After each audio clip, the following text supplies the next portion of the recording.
Você sabia também que a única maneira, como eu já disse aqui, de transferir o patrimônio depois da sua morte é o inventário? Que o inventário é altamente custoso no Brasil, que ele pode levar até 40% do patrimônio da família brasileira, que muitas famílias têm dilapidado o patrimônio ao longo de gerações fazendo inventário. Você sabia quem ganha com o inventário?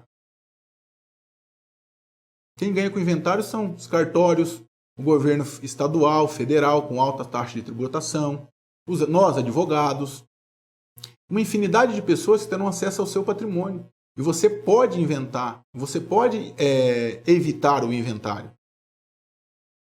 Veja, eu já te disse aqui alguns exemplos de ausência de proteção e governança familiar e o problema do inventário. Agora eu quero ver com você um caso prático do que o inventário pode fazer numa família brasileira. Numa família de classe média, pequena média, mas que isso é adaptável à classe social mais alta, porque é proporcional os valores.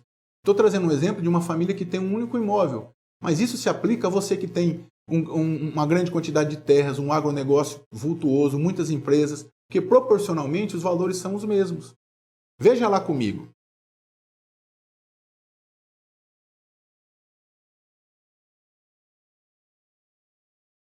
Composição familiar. João e Maria. João e Maria são casados em comunhão parcial de bens. Eles têm um filho. Esse filho é casado e se chama Pedro. Eles possuem o único imóvel onde residem. Esse imóvel foi adquirido por eles durante 20 anos de pagamento de prestações, o que acontece com a maioria da família brasileira. Esse imóvel é localizado aqui em Curitiba, no Paraná, e foi adquirido há 20 anos atrás por R$200 mil. Só que esse imóvel hoje tem valor de mercado de 1.200.000. Então o que vai acontecer quando o João e Maria falecer? Pedro vai chegar no escritório, vai dizer assim, olha Fábio, eu perdi meus pais, infelizmente, já debilitado, num momento triste, e vai dizer que precisa fazer um inventário. Eu vou atender Pedro e vou dar essa informação para ele que você está vendo. Pedro, para que eu possa fazer um inventário desse imóvel de 1.200.000 que os seus pais deixaram, você vai precisar ter em mão R$115.700. Pedro vai falar, como assim, doutor? Que isso?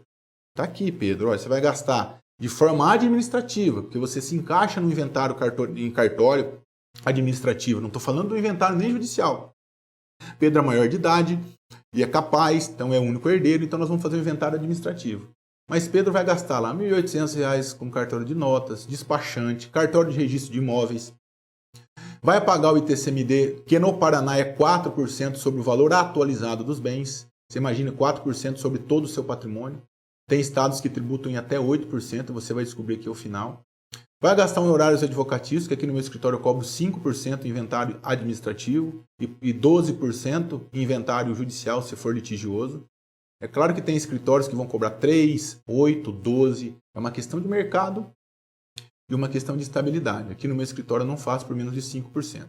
Tem também o tal do FUNREJUS, que é um tributo estadual. Enfim, Pedro vai gastar R$115.700. 10% do patrimônio. Você acha que Pedro tem esse dinheiro? Você acha que ele tem liquidez para gastar R$115.700? É claro que os honorários eu posso parcelar para ele em 10 vezes. Isso é tranquilo. Mas e o restante? A tributação, os cartórios, as notas, as custas? Isso não é possível.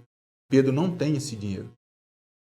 O que resta Pedro fazer? Vender o imóvel para fazer o inventário. Isso acontece na maioria das famílias brasileiras, com patrimônio até elevado, porque as pessoas não têm liquidez. Agricultor falece, precisa fazer um inventário, o filho tem que vender terra para pagar a tributação do inventário, regularizar. E isso é normal, isso eu vejo no dia a dia. Então Pedro vai vender esse imóvel. Só que para vender o imóvel ele vai ter que fazer o inventário em juízo. Ninguém vai comprar um imóvel com escritura particular.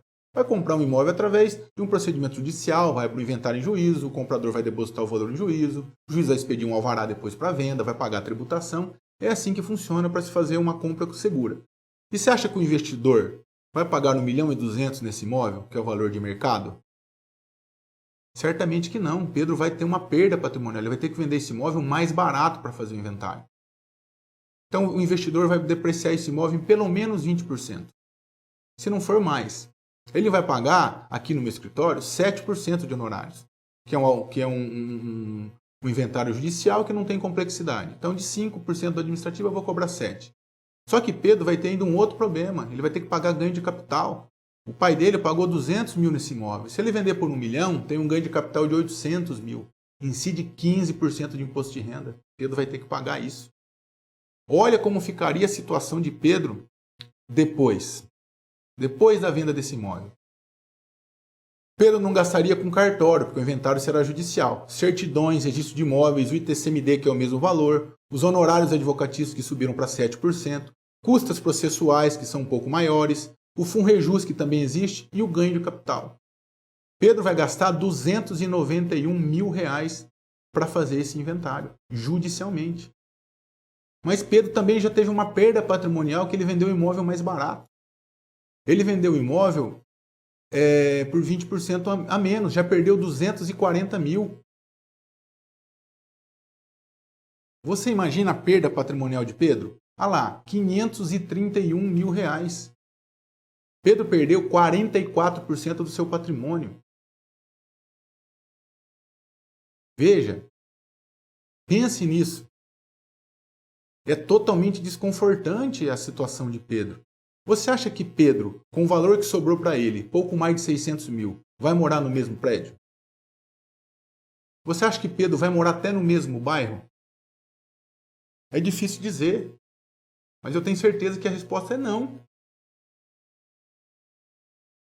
Pedro vai ser rebaixado de classe social. O inventário acabou com a vida de Pedro, rebaixou ele de classe social. Olhe para mim. Você se conforma em deixar grande parte do seu patrimônio que você conseguiu ao longo de muitos anos? Quantas apresentações da escola do seu filho você perdeu? Quantos natais? Quantos feriados? Quantas vezes trabalhou até mais tarde para conseguir tudo que você tem aí? Você se conforma em perder? Que seja 10 ou 15% do seu patrimônio, que você tenha liquidez para fazer esse inventário? Você acha isso justo? Veja, o herdeiro acabou de perder os pais, as pessoas que ele mais amava. Chega aqui no meu escritório e precisa fazer um inventário. Só que ele tem que fazer em até 60 dias. Senão tem mais 30% de multa sobre o TCMD, se ele não fizer. É totalmente desconfortável para mim fazer inventário. É claro que é rentável. Uma das ações que eu mais ganho dinheiro é fazer inventário. Mas a maioria das famílias, quando chega aqui e tem essa notícia, saem frustradas. E eu também me frustro. Porque às vezes quando eu ganho uma ação para uma pessoa, a pessoa sai daqui feliz. Mas quando ela chega com o inventário já triste, eu pioro a situação dela. Porque ela não conhece. Ela não sabe o quanto que ela vai ter que gastar. Ela fica extremamente debilitada. Eu tenho certeza que se os pais de Pedro soubessem de tudo isso, como você está tendo informação agora, evitariam que Pedro passasse por isso. A única alternativa, depois da morte, é o inventário. Não existe outro. Você acha que uma família consegue passar gerações fazendo inventário? Dilapidou 10, 15 ou 40% na primeira geração. Passou para o outro filho, dilapidou mais 10, 15, 20%. Você acha que em quantas gerações esse patrimônio vai durar?